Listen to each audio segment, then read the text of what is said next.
আমরা একটু প্রিন্সকে ডাকবো। প্রিন্স, প্রিন্স একটু চলে আসার জন্য বলবো, কারণ প্রিন্সের অনেক ফ্যান, তার মধ্যে সায়নজিৎ অন্যতম আমরা জানি, আর সান আছে। প্রিন্স, অনেকে বলতে শুরু করেছিল প্রিন্স ফুরিয়ে গেছে, কিন্তু সেই কথায় আমরাও কোথাও সাই দিইনি, কারণ form is temporary, class is permanent. যেভাবে কামব্যাক আজকে শুরুটা প্রথম ম্যাচে যেভাবে হয়েছিল, তো তোমার চোখে টুর্নামেন্টটা কেমন হলো, কি করলে আরো বেটার হতে পারে? সায়নজিৎ যে একাই টুর্নামেন্টটা করেছে এটা একটা কম কথা না। আমরাও টুর্নামেন্ট অর্গানাইজ করে থাকি, বাট একার দ্বারা সম্ভব না। সেখানে সায়নজিৎ পুরো এই খেলাটা চালিয়েছে। আমি বলবো এটা একটা বহুত বড় কাজ, যেটা সবাই মুখে বলতে পারে টুর্নামেন্ট চালাবো, বাট করতে পারে না।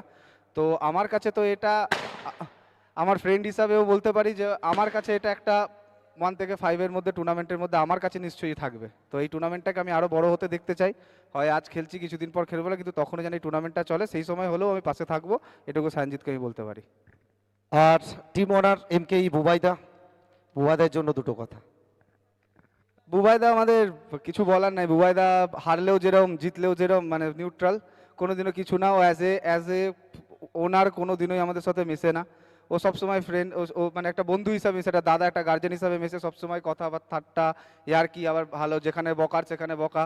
তো ও ওনার হিসাবে কোনো দিনই ছিল না। এমকেই আমাদের কাছে এমনি এমনি ইমোশন হয়নি।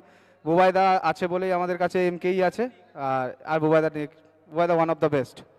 Thank you, best of luck upcoming সিজনের জন্য।